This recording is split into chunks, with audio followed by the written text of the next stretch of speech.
absolutely delighted to welcome you all to episode 40 of the HPA podcast. So today I'm joined by the absolutely terrific and the critical mind of Michael Goulden of Integra Training. Now, Integra Training is a personal training studio based out of London, and then they also run a range of educational courses aimed at elevating the standard of personal training.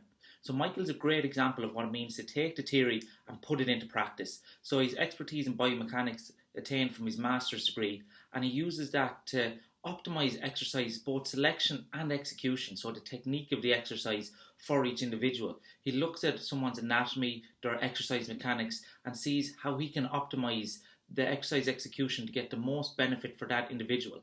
He's a great term that he says personal trainers shouldn't be choreographers. We shouldn't just be putting people through a sequence of moves that we call exercises that just look good, but we should be looking at each individual, their mechanics, their makeup, and making the exercise mechanics and exercise execution relative to them to get the optimum gains or optimal adaptations for them. So Michael obviously has an expertise in biomechanics, and that is seen through his language he uses. And there's a few terms that to really get the benefit from this podcast, you have to understand the terms fully. So what I'm going to do, I'm going to put a glossary in the show notes today. So head over to the website, www.hpascience.com/episode 40. And there you'll find all the relevant show notes and terms just to bring you up to speed so we're all on the same even level playing field going through this podcast. So myself and Michael discuss a range of topics. We talk about the importance of understanding both anatomy and biomechanics for optimal exercise selection. And then we talk about the considerations you need to have when you're looking at an individual or yourself, and some kind of practical tips that you can take away and think about yourself. How can I develop exercises for my specific body type? And then we talk about some practical elements such as the use of isometrics to attenuate strength gains and these kind of things as a warm-up mechanism. So I'm really excited for this. Let's get into it with Michael Goulden. So it's my absolute pleasure this evening to be joined by Michael Goulden of Integra Training. Thanks so much for giving up your time and coming to talk to me tonight, Michael. Thanks for inviting me on. I've been looking forward to speaking to you. And for anyone who may not be familiar with you and Integra and your style of training, personal training, if you'd like to give me just a quick synopsis of maybe your background and your expertise and your current work. Sure. I've actually been in the industry since '97, so we're knocking on for 20 years now. I run two businesses here in London. So on one side, we run a personal training studio, and I've got a fantastic team around me, and we work with a full spectrum of clients, from people who are in the early or the late stages of rehab to general fitness, general populations, all the way to athletic performance. On the other side of the coin, we run an education company, and we provide advanced courses for personal trainers. So we've been teaching courses now for knocking on for 10 years. And it really is, it's just taking the things that we do on a day-to-day basis with clients and really kind of upping that up to the world. We really bias Integra, we really bias towards exercise mechanics. And I know we're going to talk a little bit about exercise mechanics today, but that's our foundation for everything that we do, and the way that we look at an individual and the way that we look at exercise is quite mechanically based. Perfect. And we're going to get into that today because obviously as a personal trainer, it seems obvious that you have an understanding and knowledge of the body and how the body works and moves. But a lot of personal trainers don't maybe understand just the importance of anatomy, that they know how exercise should look, but they're not really in depth with muscle origins, insertion, and kind of more advanced anatomical concepts. So for you, how important do you think it is that coaches and trainers have a kind of more in-depth knowledge of anatomy? Well, when we're talking about anatomy, we're talking about the body, and when we talk about the body, we're talking about joints, muscles, the skeleton structure. So this, and I'm going to be coming across with a lot of underlying bias and perspectives, which is going to be different for some people and similar to some people that are listening in. But I really think of our role as a personal trainer is to prescribe exercises to create this adaptation. So our exercise is this stimulus, and the thing that we're stimulating is the body. So the better we understand origin insertion, the better we understand pennation angle, the better we understand the range of available positions that a joint offers, the more precise we get with improving results and minimizing injury risk. Perfect, and we'll get more in depth into some of them things as we go forward. But anyone that's evidence-based, obviously they're using research as one of their main drivers. But one of the big problems with research is we're always looking at the mean or the average person. But we all know that there's no such thing as the average person. So anatomical variation is huge between people. So maybe you'd like to go into what kind of anatomical variation do we see between clients, and in terms of what exactly do we see is different between clients that we should be aware of when going for exercise selection and exercise execution. I really appreciate that you brought up the evidence base, because I firmly believe that we utilize evidence, and we utilize research. And one of my colleagues is a PhD in physics, and another one of my colleagues has got a master's degree, and I have a master's degree in biomechanics. So we're very much from an academic background. However, as you say, we're using a mean or a median, and it's we kind of talk about the inside view and seeing the how the joints function and seeing how these muscles function. We don't even need to go to that depth to see that there's a difference in each and every client. So we can see that there's a difference in this thigh, and we can see a difference in this knee to ankle length, and we can see that when people squat, it's going to be vastly different. It's not too much of a stretch of the imagination to go, as soon as we delve in and we see that hip joint, we can see that if someone's got a more deep hip joint rather than a shallow one, that range of motion may be limited compared to the more shallow one. So we may not be seeing that person who would be best suited for powerlifting would also be able to do these ballet moves. And that's kind of a right now where we are in this kind of conversation. That's kind of it sounds so obvious, and I'm sure that the people are listening and kind of going, but of course, but how do we deal with that? And that's really, we need to take this evidence and we need to take this research and we need to kind of use it as a compass in terms of telling us which direction we want to go in. But we need to be looking at the person who's in front of us, and it's got to be individualized for each and every person. Exactly, and just so we can apply it, say, give a context to the listeners, one thing I see coming up with different people is talking about their sternum angle and the angle of the sternum in terms of bench exercises. Some people, so if you'd like to maybe go into that, if in context, when you're looking at sternum angle and looking to maximize pec development, what kind of considerations should you have? So so let's take the exercise, the bench press, and then there's a couple of things on top of there. So you've got this ribcage thickness, and then you've got the sternum angle. So those two, and then the position of where you put the scapula and the glenohumeral joint.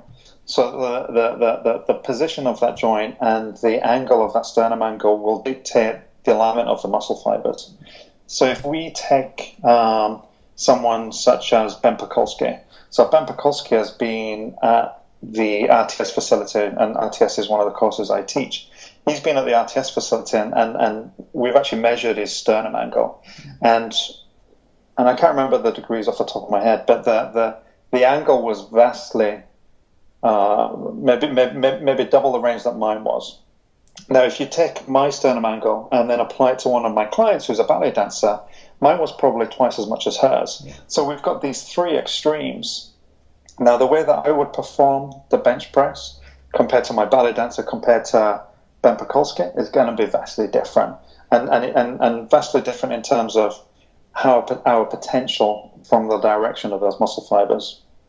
If we think of the alignment of those lower fibers, for example, that attach down towards that the inferior portion of that pec major, we'll see that if we go to one end of the spectrum with Ben's and one end of the spectrum with my ballet dancer, the force angle that's coming from the glenohumeral joint to the sternum is going to be much greater. Now, when we're talking about force and when we're talking about the potential for strength, that force angle is going to be a big deal. Exactly, and this kind of goes in the face. And I've seen a quote, I think on one of your own blogs, I very like that personal trainers are much more than choreographers. And this thing that a lot of personal trainers just focus on how every exercise should look instead of adapting the exercise to the individual. So say the argument that every bench press you should be aiming to touch chest and straight back up, does this sternum angle and these anatomical variations, does that kind of go against that general recommendation? I know for say someone like powerlifters, it's within the sport, it's the rules, they have to be able to touch the chest. But if someone's just looking to activate, say for hypertrophy or general health, just activate the pectoral muscles and develop them, do they need to be going to chest, or should we be taking these variations into account? Well, let's look at the sport of powerlifting. So the sport of powerlifting as a rule, and who are the people? What do they look like that excel at that sport? They're not a ballet dancer, or they're not my ballet dancer. Maybe they could do ballet moves, and I'd like to see that. And there's probably a YouTube clip that shows that. But the ballet dancer is not going to do that because their range is going to be much greater. And then we're not even talking about forearm length and upper limb length.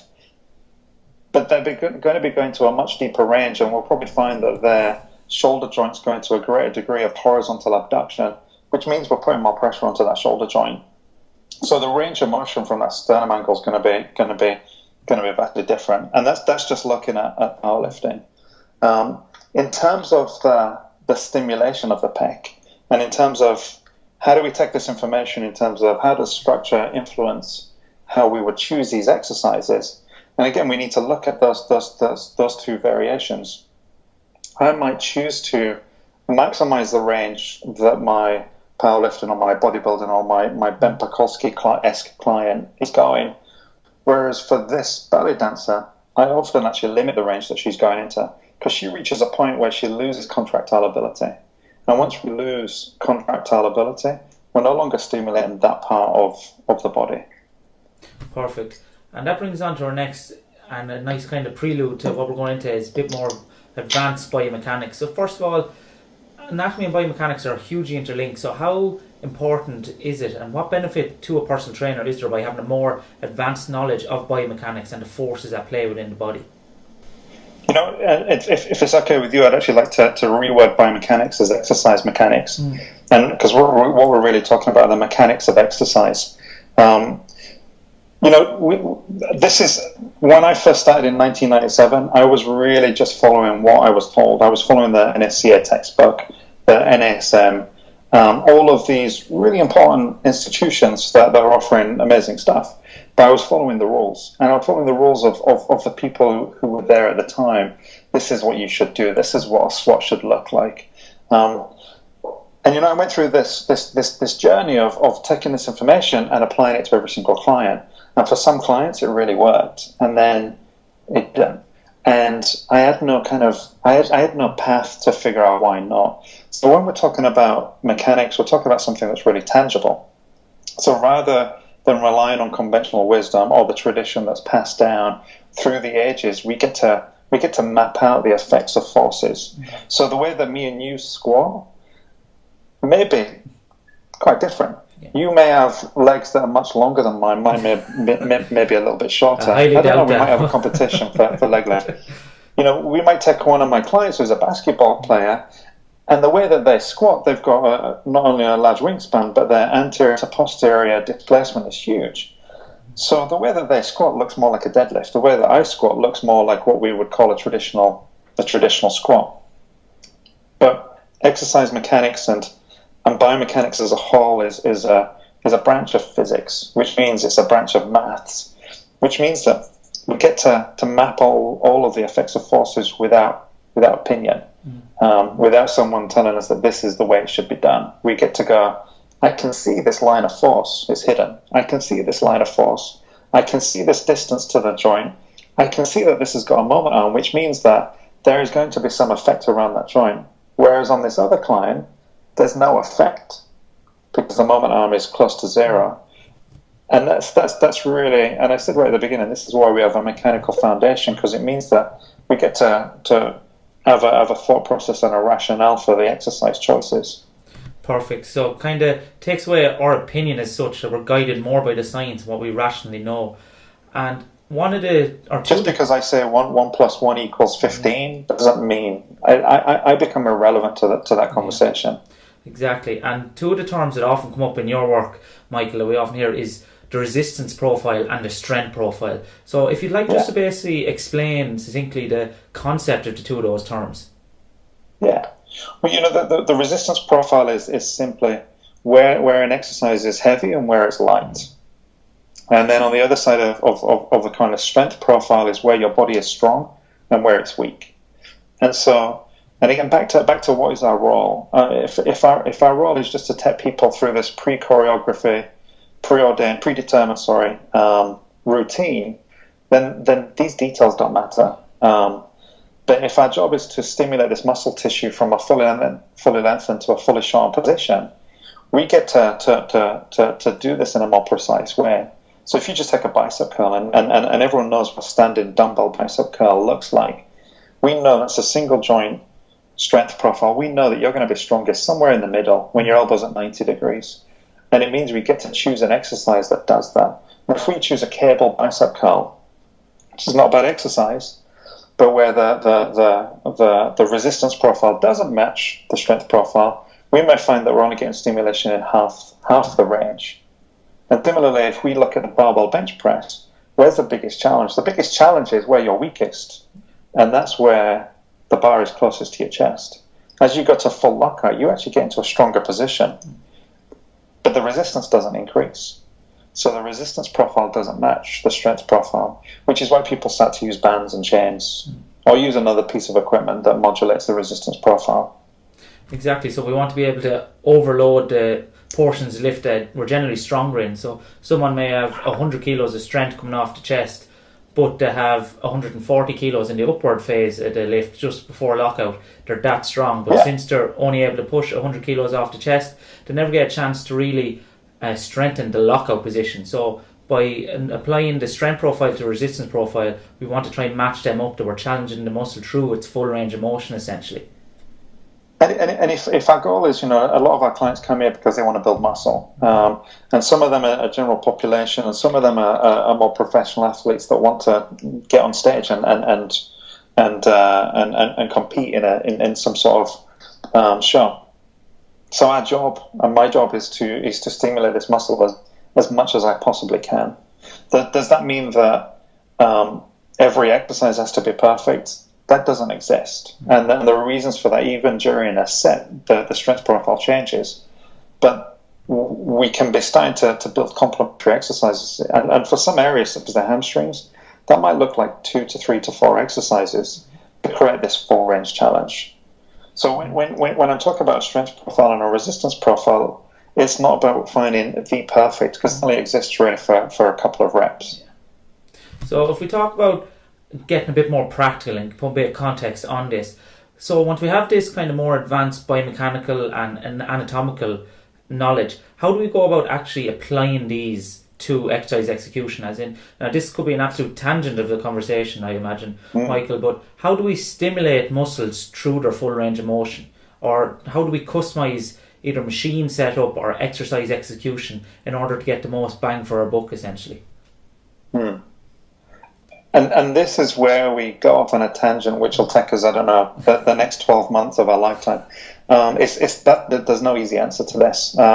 We really, for us to be able to really answer that, and this is, and maybe, for everyone listening, if I take you on a journey of what we need to think about, then we can start to build something like that. But we really need a person. So we really need someone in front of us. And when we've got that person in front of us, we need to look at their structure. We need to look at what's available. So we're thinking about joints, and we're thinking about joint range. And then on top of that, we need to start to think about muscle. And we need to think about, can that muscle contract? That's great.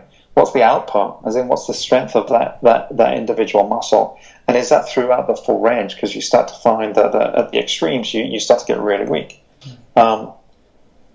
Each joint within the body offers a different strength profile. Each muscle within the body offers a different strength profile. So there's no succinct way to really kind of nail this.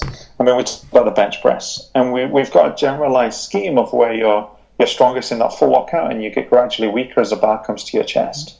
So even now, if someone's going out training after listening to this and they're about to do the bench press, figuring out how could you attach bars to that bar, how could you attach bands to that bar, or chains to that, to increase the amount of resistance that you're having to overcome when you're in that top third of the range. Similarly, if you're going to be doing a bicep curl, how can you create an increase in the resistance? And it just turns out that a bicep curl with a dumbbell relatively matches that strength profile. But for us to get really precise with this, and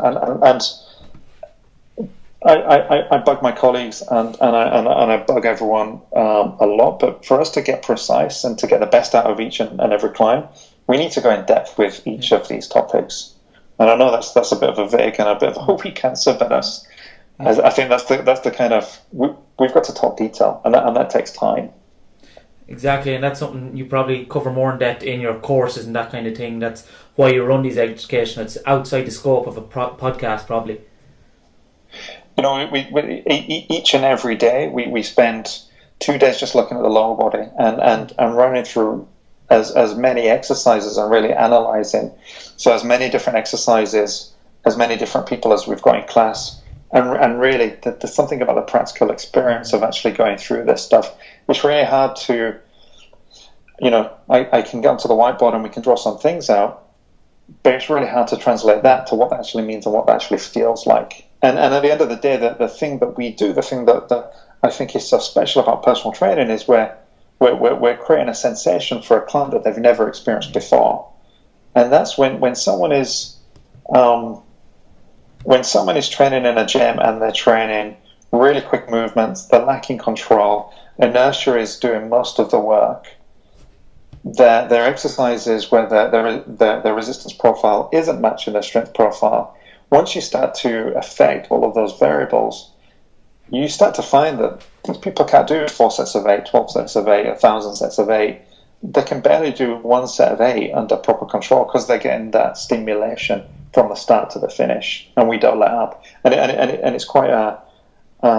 I love doing this in class. I love doing this with clients, but I love doing this with class because we love exercise, and sometimes we don't know how good exercise can feel, even as professionals.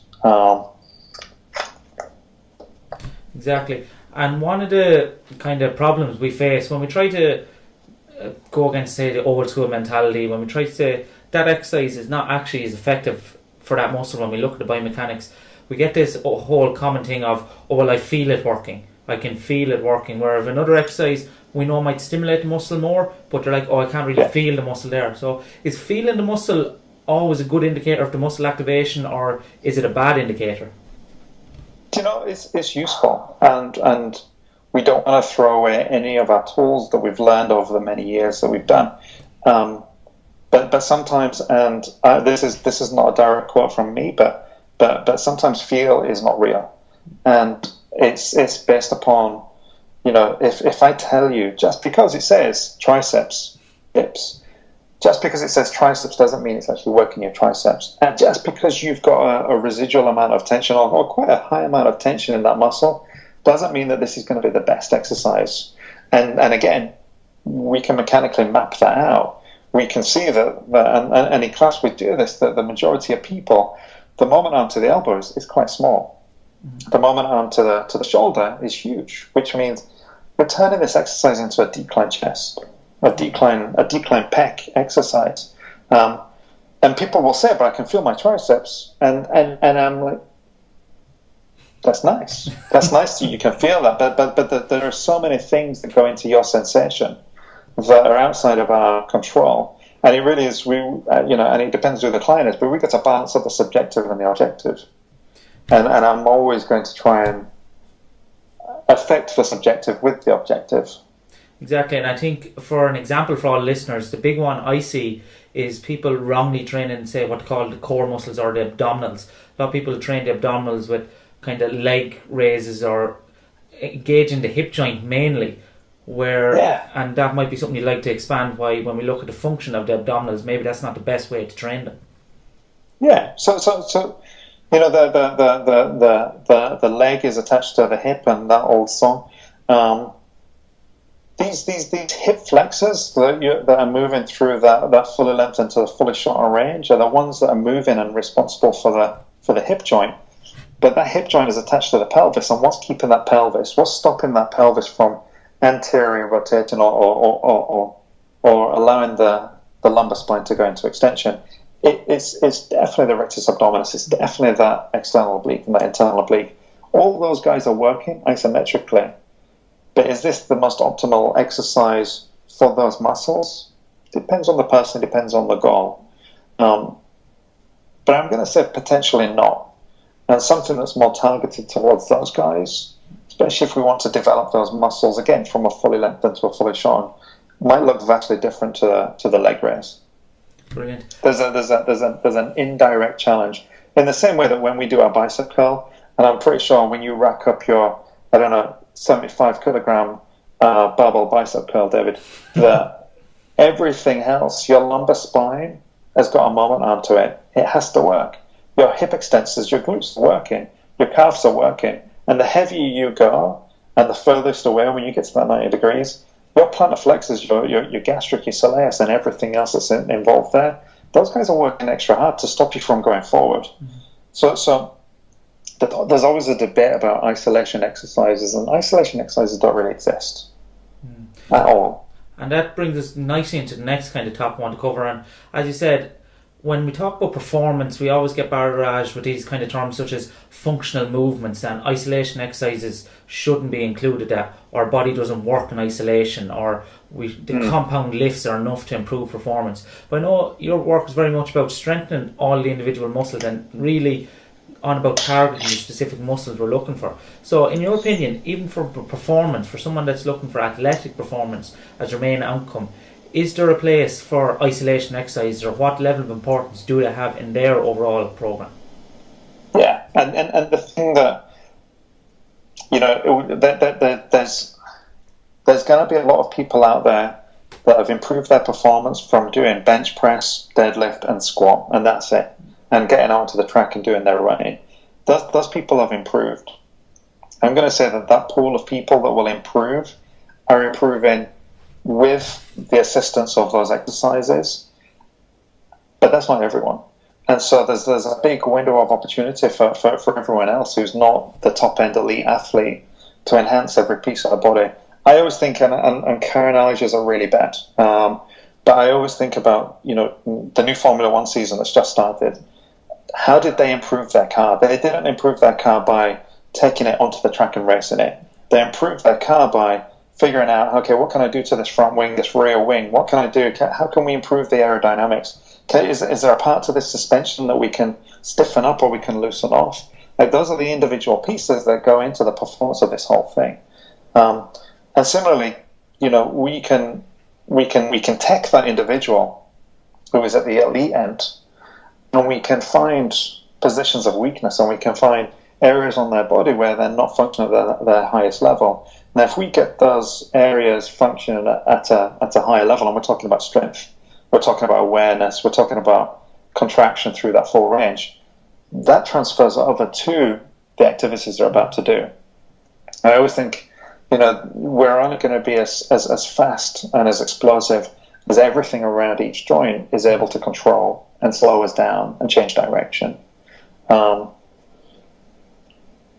I never want to dismiss any exercise.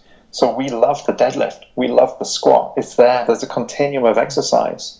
So who are we talking about? Which client are we talking about? Is the squat even relevant for that client? And what's their goal? So if their goal is muscle development, they want to develop bigger quads, where would you do it? Is it the squat?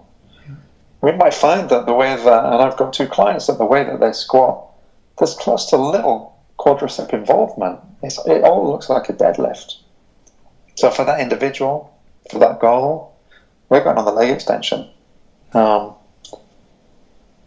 There's also, and we could get into conversations about motor learning, but then I'd be stepping out of my comfort zone. But there are very smart people that are my mentors that I speak to regularly, and one of them quoted, if your nervous system is not smart enough to take the strength that you've developed on the leg extension over to that step, over to that squat, then we're missing a big piece of the nervous system puzzle, which is kind of, it's a philosophy that I tend to bias towards.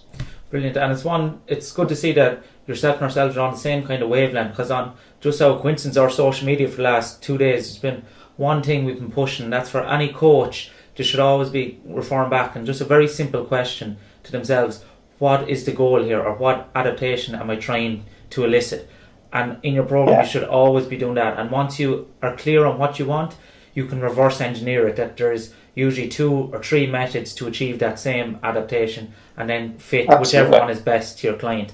If you're saying that, oh, everyone has to squat or everyone has to deadlift, that's simply not true. And it's also not personal training, and then we lose the essence of our purpose here.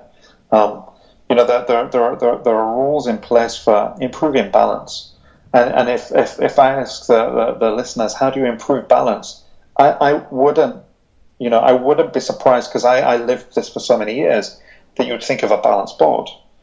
But then we need to think about, so what's the purpose of a balance board? And what specific adaptation are we trying to elicit from that exercise? And similarly, in terms of balance, what's missing out from the balance? Is it some sort of sensory awareness? Can our nervous system sense that we're falling? Is it some sort of motor processing in terms of it's getting all of this data back from all of these receptor sites, but it's not able to process the information? Or is it the availability of the strength in that tissue? And so there are a lot of studies, and Wayne Westcott is one individual, and there are a couple of others that have looked at falls prevention in older adults. We're obviously on an end of the spectrum when we're talking about performance. But for these individuals, it was as simple as doing calf raises on a leg press. So improving the strength of the gastroc, the plantar flexors of soleus, and all of the rest of them, reduce their risks of falls prevention. And this is just kind of, it's a little story on exactly what you just said. What is the goal of this exercise? What specific adaptation are we trying to elicit from our stimulus? Brilliant. And that brings us nicely into the next bit, and kind of your specialty is rehabilitation. That's one of your specialties, and we'll get a bit into that in a minute. But small amount. One of the things I've heard you speak about before, and it's very interesting, is muscle priming and priming the neuromuscular system through the use of isometrics for strength training. Because oftentimes, say if we take the bench press, we see people just go in and do a few stretches, a few warm-up sets, and then try to max out. So how do you use practically, say, isometrics or neuromuscular priming to increase your strength performance? Well, let's think, what do we need? So for us to prepare the body for the bench press, what do we need? So obviously we need some sort of range of motion at the joints, and we need our muscles to be ready for action. So, isometrics and positional isometrics are different parts of that bench press range, which look very similar to a bench press. They drive attention to an area, and they're really, for the client or for us that are doing it, it really focuses where we're going to be working today. If I say neural drive, everyone who's listening is going to understand what neural drive is. But if you guys want to look into more research on this, look at the phenomenon of post-activation potentiation. So this is there's a lot of research on this, and most of the research on this has been done on maximal isometrics. There's new research that's coming out, and we've done a lot of stuff with dynamometers here in the studio, where you can elicit a PAP response from really low level isometrics. So from a warm-up perspective, again, what do we need? We need that focus, we need that attention, we need to prepare the muscle for the thing we're about to do. And our clients most of our clients are sat behind desks, or they're on a shoot. We deal with a lot of people in creative industries. For them to go from their life to the bench press needs to be a gradual, progressive stimulation to the thing they're about to do. So actually, the thing that you said about getting onto that bench press and doing a few warm-up sets, that's awesome. But the thing that I might suggest doing before that is figuring out, well, which muscles do we want to aim towards? And actually doing some low-level isometrics that target into those muscles. We actually use this instead of stretching. What we've found, and this is with a dynamometer, we've found that both isometrics and stretching increase range of motion. But the isometrics increase the strength output, whereas the stretching can significantly decrease the amount of force that can be produced. And I know that's been also backed up in a fair bit of research. There's some conflicting research out there as well, just for the sake of balance. That's grand. So that's a great practical thing people can take away and implement, maybe experiment with themselves, because we know with PAP anyway from the research, there's certain people are responders, certain people are non-responders to PAP, so they can take that away and try it themselves. And I like you talk about people sitting. I'd love to explore why people are not responders, and I think that might have more to do with the application. I'm yet to find anyone who's a non-responder, and again that comes down to what's the direction that we're actually challenging the joint, which muscles are we really focusing on, and what is the degree of challenge. So if someone's doing a maximal isometric contraction and they're a non-responder, dial it back and see if that changes the outcome. Because day in, day out, and every single class we actually demonstrate this as a way to assess and then prepare the body. And we see it significantly I can't think of a person we haven't seen a significant difference in. And again, I may be biased towards this now, where I'm looking for these results. So I'd love for someone to message me and call bullshit on what I've just said. It's a very interesting concept, and I hope, for your own sake and the sake of science, that someone does try call you now and we get something from that. That would be, for everything that I've been saying today. This discussion and discourse is really welcome. Perfect. Because that's the only way that I'm going to get better. Exactly. And you talk about people sitting at desks and getting warmed up, but a lot of time when people are sitting around all day, they say muscle tightness is their big thing. They come in, especially we hear everyone talk about tight hip flexors in general. So sitting down all day, they're saying their hip flexors are tight. But I remember I had Dr. Quinn Hennock on, who's fantastic in this area, and we kind of came to the conclusion that most people, it's not muscle tightness, but it's muscle weakness in most people is the problem. So from your experience, when people come to you saying, they've tight muscles, what are the main causes? Is it weakness, or is there something else going on there? Just before I answer that, and as I said, I've been doing this for 20 years, and there are these consistent things that I keep on seeing. One is we're always stretching our flexors and we never strengthen them. Yeah. And there's a myth that has been going around that we should never strengthen certain muscles because they get tight. And if that was really the case, we'd be all walking around with our arms like this after we do some sort of bench press front delt thing. But there's no kind of there's nothing like that going on around Shoreditch anyway. I know that for definite. So we got to go, what is it that people are feeling? And again, feel is not necessarily always real, and we've got the subjective and we've got the subjective thing. So the thing that we can do as trainers is assess. So where is it that someone's feeling this hip tightness? Because if it's in the bottom of the squat for a start, all of those hip flexors are in a shortened position. So we need to kind of like push that myth away, because that's just pretty ridiculous. But we can assess hip extension, and if someone's got 0 degrees, 5 degrees, 10 degrees, 15 degrees of extension like the ballet dancer, but they still feel tightness, what are they actually feeling?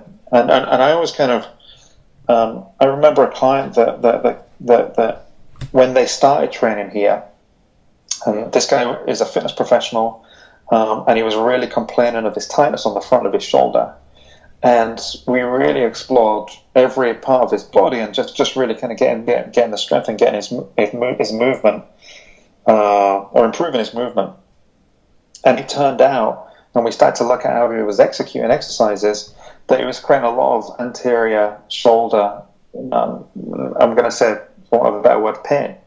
And that was due to increased joint forces. And he was just getting his arm into a certain position, and we could see this monster moment arm. He was a really tall guy.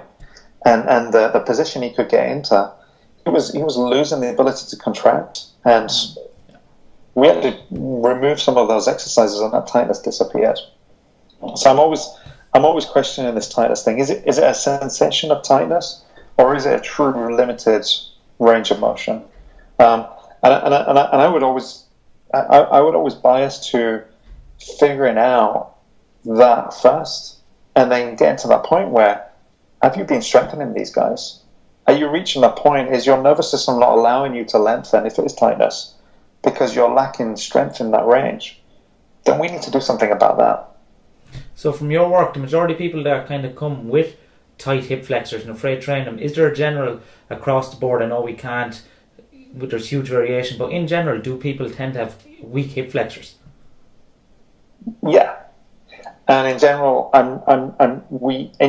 the people that we get in here, and the people we get in classes, we are seeing that people can get beyond 5 degrees of extension. And is that relevant to their needs? That's relevant to their needs. So they feel this thing, but that's not tightness. And the last thing I want them to be doing is stretching that thing out. Yeah, exactly. And the reason why I can say yes really tentatively about generalization is everyone weak is more back to the thing that no one's really been training that. Yeah, it's one of these. Unless they've been trying to do some abdominal things with hip flexion. We won't get into that again now. So, no. As a practitioner, and some of your rehabilitation work that you've done, we often, this thing for any fitness professionals listening, and this can be applied not just to rehab, but across anyone. How do you deal on a personal level, so from about customer service, for either clients who want to rush or accelerate their rehab or their goals quicker than is really possible? Because we see a lot of trainers will just kind of back down and promise, oh yeah, we can do that if you work hard enough, when they know that's not achievable in that time frame. So how do you broach that situation with your clients? One thing to think about, so we deal with this full spectrum of clients, and I have this reputation, and we have this reputation for rehab, but that accounts for less than 20% of our clients. So we see this late stage exercise-based rehab. We've got this general population, and this is relevant to the question. And then we see these athletes that are looking to improve their performance. So we're going kind of 20, something in the middle, and then 20.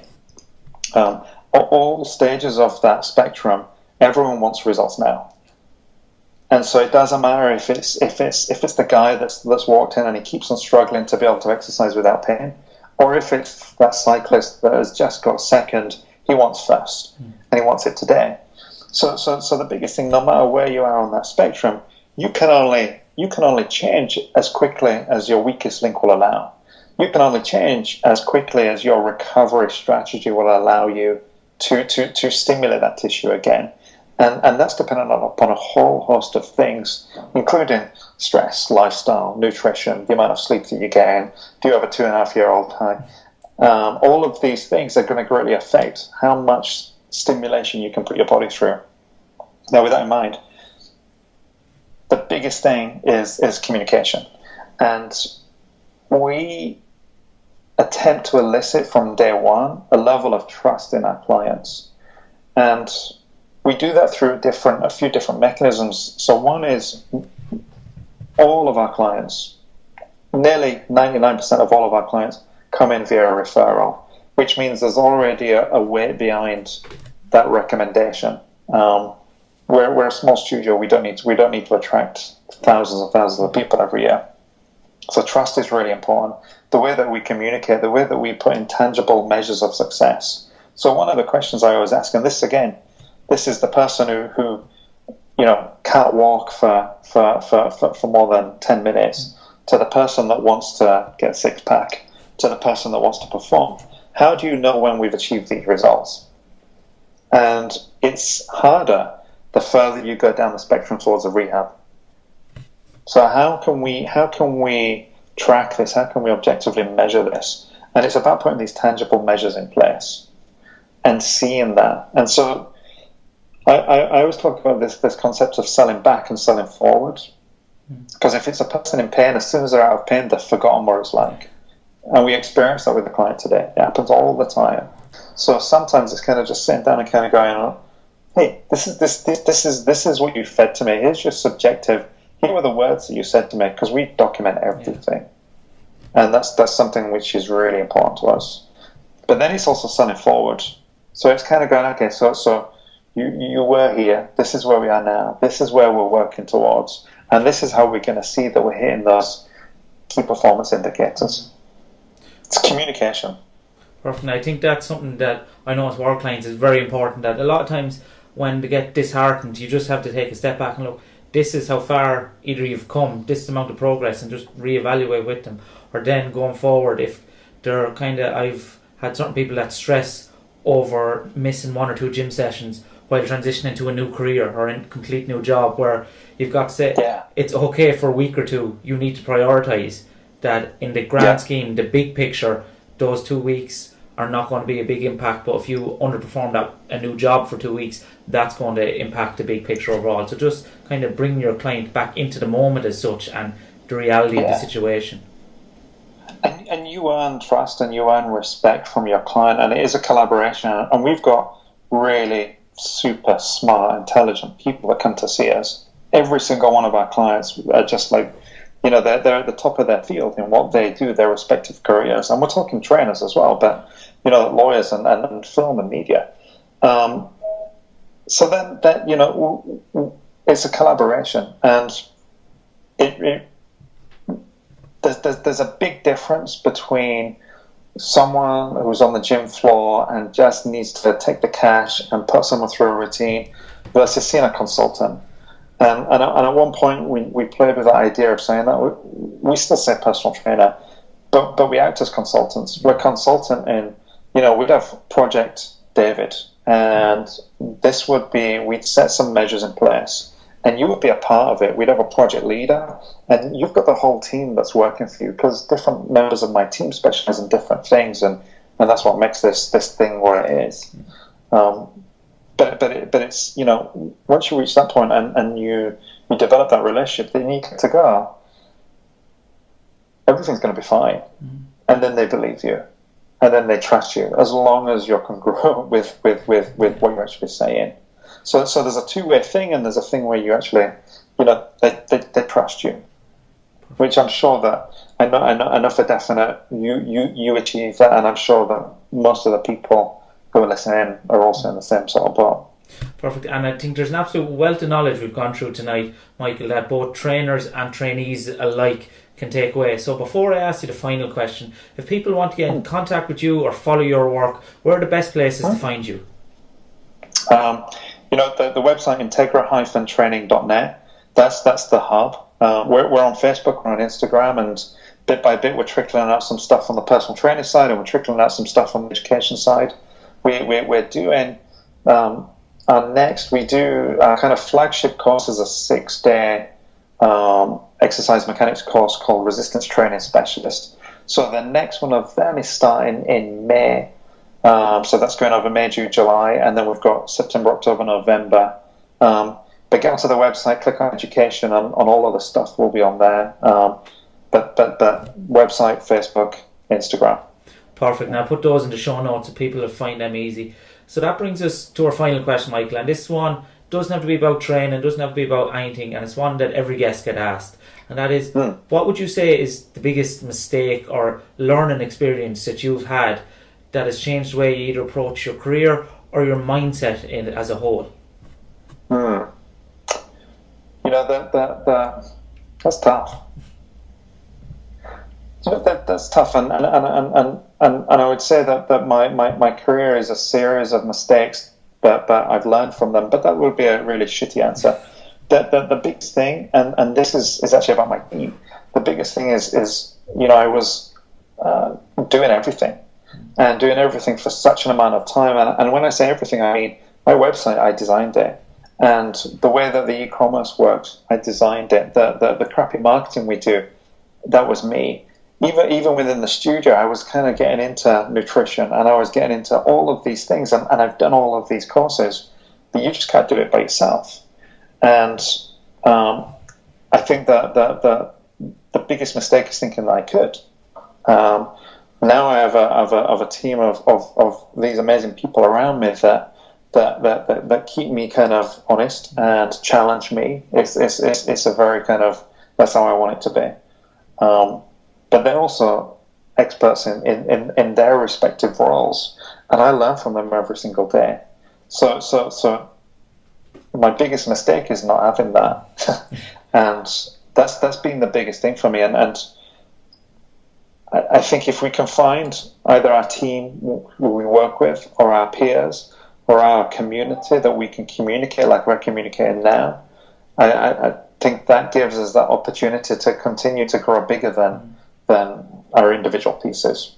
And that's probably where my head is right now in terms of mistake and what I've had to change. That's a brilliant answer, Michael, and I hope people can take something from that and apply it to their own lives and think about their own situation. So it's been an absolute honour and really insightful for both myself and the listeners tonight having you on. Thanks so much for your time. Thank you, David. So that was Michael Goulden. Now, if there's something I'd really like you to take away from today's podcast, it's this question that I keep putting up on social media and keep putting out to people. As a coach or in any aspect of your life, be it business, life, anything, you need to constantly ask yourself the question, what is the goal?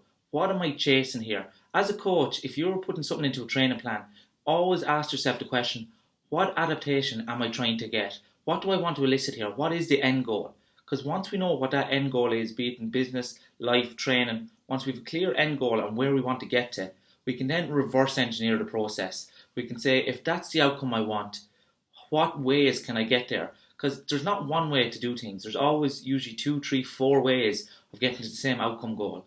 So once you know that outcome goal, you can then look at your 3, 4 ways that's possible to get there and say to yourself, for my situation, with my resources, what's the best way of getting to that goal? And it just makes everything more concise and clear. Because there's a big difference between being efficient and being productive. There's plenty of people who are very efficient but not very productive. Productivity brings you towards your goal. Efficiency just means you're getting things done in a timely manner. But we can all spin our wheels and get a lot of things done very quickly, but it doesn't actually bring us closer to our goals. So that's just a little mindset trick that you should always ask yourself, what is the goal and how am I going to get there? So please take 5 minutes out of your day, people, not even 5 minutes, 2 minutes. Go to iTunes, leave the show a review, get in contact with me or share this on your social media if you think it's going to benefit people other than yourself. So until next week, have a great one.